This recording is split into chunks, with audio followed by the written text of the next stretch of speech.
আজকাল পশুর হাটে একটি গরুর দাম প্রায় লাখ টাকা, একটি ছাগলের দামও 10,000-এর নিচে নয়।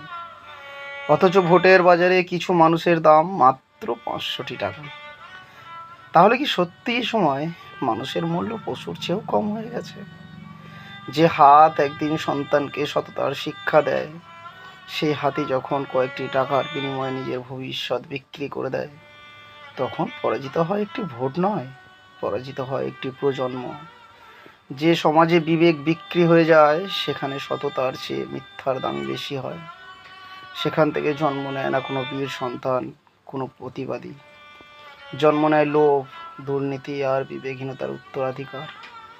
মনে রেখো, যে জাতি নিজের বিবেককে টাকার কাছে বন্ধক রাখে, সে জাতির ভবিষ্যৎ কখনো উজ্জ্বল হয় না।